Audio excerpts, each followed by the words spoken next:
All right, anybody here from Sword of Atlas want to say howdy, howdy? Yes, sir. Hello. All right. Okay, thanks for playing. Yeah, of course. Tell us a little bit about your game.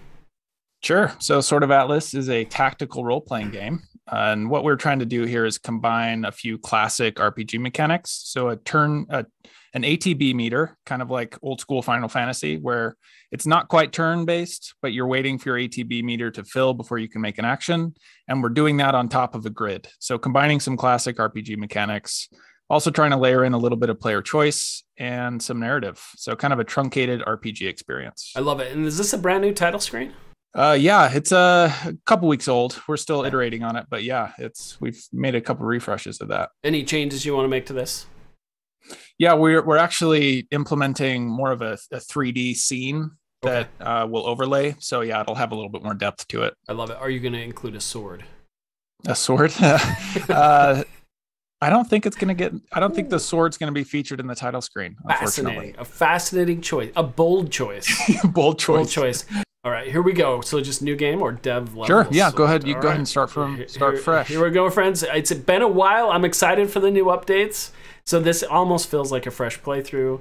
Any comments are welcome. I will do I'll ask you all questions about the sprint, but I'll also try to do the think aloud approach here too. All right, here we go. Oh, beautiful. Okay, so first of all, my mouse is already hovering over these squares, which tells me immediately that I can move. Maybe I'm clicking on them. All right, can I start with some dialogue? We're trying to ramp you up a little. Okay, that threw me off a little bit because I'm trying to click and I'm not noticing the dialogue. So something to think about. Okay, take a look around with WSD. This is awesome. Oh, this is great. This is looking fantastic. Yeah, we're experimenting a little bit with where to put that dialogue menu to make it a little bit more obvious to the players. I wonder if it's at points in this, I'm sure you have plans for it, but if it's going to take over gameplay if you don't put it front and center in certain moments where it's not, I don't know. You'll figure it out. But I did have some readability issues there. Okay, take a look. I did it. Don't move too quickly. Wouldn't want you falling through the hole. Great. I don't want to do that either. Left click your character to bring up the action menu. So you see that little bar, that's the ATB meter. Okay, perfect. Oh, I love it. That's awesome. So the red is where I can go, right? The red, we're working on this readability because it needs to be improved, but red is your attack range and blue is your movement range. Okay. So right click moves and then left attacks, is that? It depends on if there's an enemy in that tile. Okay, so this took me back into dialogue, but the UI looks the same, so I was like, why aren't I moving again? Okay. Yep, these fools are dangerous. Back in the saddle, I hope this goes better than the last. All right, me too. And then we're gonna wait until we're ready. We're also working on I know it's a small thing, but just the pacing with this meter during dialogue, we're trying to fix, so you can just keep rolling. So one of the comments, Pokemon Master Red98 says, loving how this game looks thus far. So on that note, what have been updated with the visuals and what plans do you have going forward? Yeah, visuals have been a big process for us. So we started with just a really blocked out grid. We only have 2 artists on our team, one of which is entirely 2D. So we've been trying to get creative with the art. But yeah, we've been working on textures, adding some foliage. Obviously the readability of the grid itself we've been working with. Lots of visual work going on, still iterating around it all. Awesome. Shenzilla commented, love it if the grid graphics reinforce the meter state. I missed some. Flares up when it's active, dimmed when it's waiting. Psycho Sama says reminiscent of the old Final Fantasy games. Love to hear that. Anything else to reinforce the meter state? That felt really good to beat up that guy. So now I kind of want to run over here and beat up the other one. I know we had like a Y, like basically I could go both directions, but I want to punish him. I'm glad you're going that way. Usually people always take that right path. There's some statistics, right, for people mostly taking the right path? Yeah, we actually need to probably start recording some of the pathing better, but yeah, just through playtests, almost everybody takes that right path. Fascinating. I wonder why that is. I think it's just closer to the camera. That's what we've been talking about. Anything farther away, players seem to avoid. Do you know what'll take care of this guy? A little malediction. I love the little UI that pops up. So I'm gonna start moving up this path, but what? And hopefully I'm playing correctly. If I'm messing up, let me know. But this is feeling good so far. Is there any plans? So right now, WASD kind of moves the screen around. Is there any plans for it to auto focus on the player at all? Auto move? So we, yeah, the camera's been another thing we spent a lot of time iterating on. Right now, we're planning to test having the camera lock onto the talking character. So like right now you're talking to Neff, who's that purple character in front of you. We would have the camera center on them. We like the idea of doing it around dialogue because we found players can't really identify the conversation super well. But we liked the freedom of being able to move during combat. So we're not planning to change the combat camera. No. Okay, that's awesome. Do the enemies only move when you're a block away is the question. All of the enemies have their own aggro zone, depending on the encounter. So this one's more dialogue based, so you won't really notice it. But once you cross certain points in the map, that's when the enemies will start aggroing toward you. Yeah, Shenzilla, the cursor on the edge of the screen is something we've talked about. A lot of similar games use that for camera movement. This is beautiful. So quick sprint question: what's the biggest update you had in Sprint 7? Biggest update in Sprint 7. I mean, at this point, we're doing a lot of. We have a couple maps that aren't in this build that we've been playtesting quite a bit. So the level designers that's probably the biggest update. We haven't pushed to itch, unfortunately. We're still doing some internal playtests, but we have 2 more maps that we're working on, one of which is just about done. And that's probably been the biggest thing we've been working on top of better readability, some UI improvements, bug fixes constantly, of course, but awesome. Level design's probably the biggest so for this. A lot of level adjustments. That's awesome. Yep. And what are your big plans going into early access? Yeah. He's hurting me. He's hurting me. Yep, he's getting you. Oh, he's a tougher one. So we've actually already been approved on Steam, so we are ready to launch whenever. So for early access, we're trying to kind of complete a bit of a narrative arc that's reliant on some of these levels. So we're trying to finish a few of these levels that are just about ready so that we can launch on Steam, get some testing done in early access. Awesome. But the Steam hurdle was a big one, so we're pretty happy to be good to go there. Yeah, that's huge and that's awesome. Any call to action for anyone wanting to play test your game now?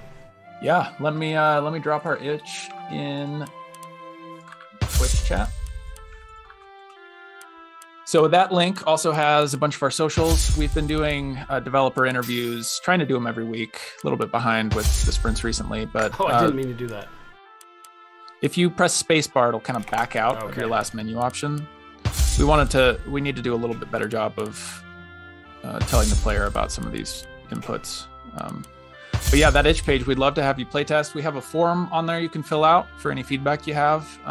And yeah, be sure to check out the socials linked as well. It's been pretty cool to interview the devs every week, just talking about their kind of process, their workflow, how we've approached the game design. Oh, that's huge. That's awesome, especially for those like really interested in this genre.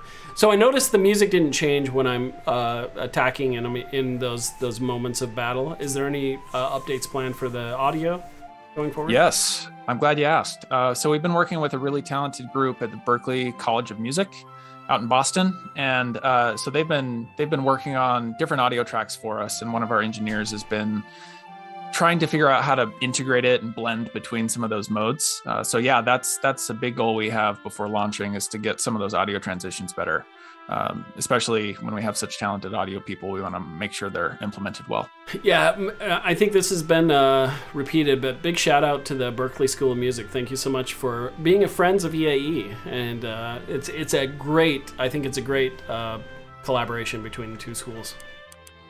Yeah, it's been awesome. I mean, there's definitely a few people in the program in our cohort who are very talented with music and sound effects, but yeah, seeing the pros do it, it's pretty awesome.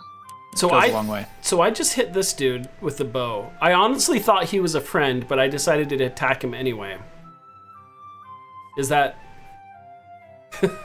Yep, no, that's feedback we get often. So we're working specifically on those archers to give better feedback of their attacks to the players.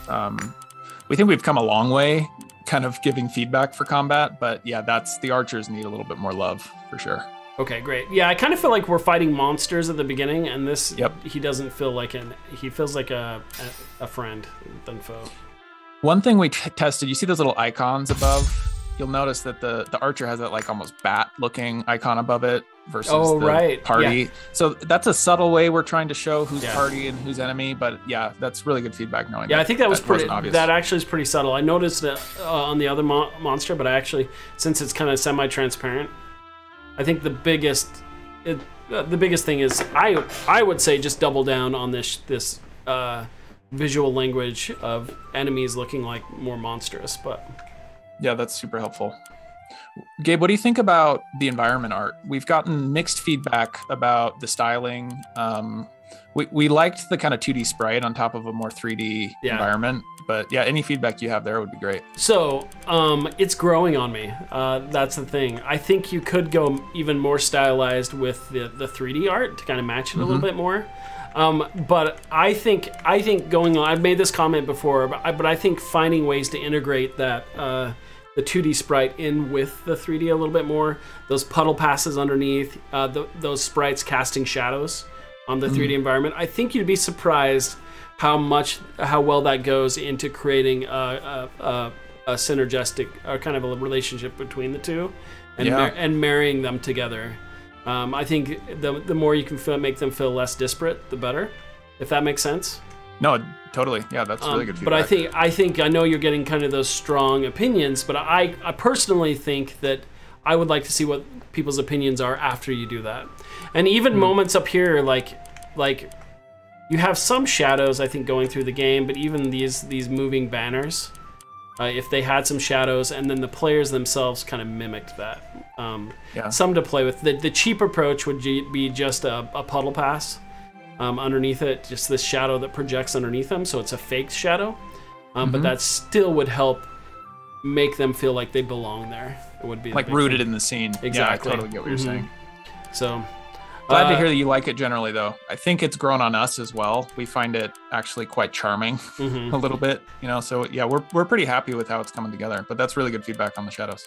I would actually like to see like you have like these blocky shapes, which I think are fine, but they still look block out compared to like these rocks behind them. So they do need a little bit more even detail around the edges, even if I had like maybe a little bit beveled with a crack going through it. I think there's some love you could give those sections. We have these really harsh angles. You can keep the angles, but I would say just make them look like they've been a little bit more weathered, maybe. Add a little noise. Yep, that's when we were playing. When Rockstar was giving us feedback, that was one of the big things that we took from it, was just those straight edges are probably the most jarring to the style. Yeah, so I've been watching it, like they came out, and I know we only have a minute left, but thinking about this juxtaposition that really bothers people, they have that new Chippendales Rescue Ranger movie coming out. Go check out the trailer. I don't know if it relates to this, but one of the I think it's Dale, went through a 3D procedure. So Chip is 2D and Dale is 3D, I think, through the entirety of the movie. And it really is off-putting, right? And so I think that's why people have this issue with it. But I've seen this done in other games where they have more realistic backgrounds, and most of the time they find a way to tie in the pixel art with the 3D so it feels like it belongs. And the easiest way, I think, is lighting and shadows that I would approach. Yeah, that's awesome. That's super awesome. I'm glad seeing some of the comments, people mentioning Octopath Traveler. That was one of the original influences that we had visually. So good to see that at least part of that's coming through. But yeah, the lighting and shadow is a really good call out. Thanks, Gabe. Awesome. Well, thank you so much for letting us check out your game. Anyone who wants to check it, follow the link. Honestly, I'll probably end up posting this whole session on YouTube too. I like to market your games as much as I can and get more eyeballs on them. So I will post the itch.io links as well in the comments. But this is fantastic. Huge update for the team, and I'm excited for the early access build coming up soon. Sweet. Thanks again. You're welcome. All right, let's move on to the next one. And I think we left some time for chat. You know what? Just for a second, any other questions that the chat has for the team here before we move on? Psycho-sama said the wall by the bridge could use the same textures to the mountains just to give it a bit more depth. Shenzilla says great work. I concur. Yeah, I saw comments before, some helpful feedback about how we might integrate the characters better. So yeah, thanks for all the comments. Perfect. Everybody. Yeah, and I think for the team, just remember like all the comments typically means they're excited about your game. Yeah, we so like to see it. So that's a really good sign. Genzilla says all the above. Okay, we will move on. Awesome.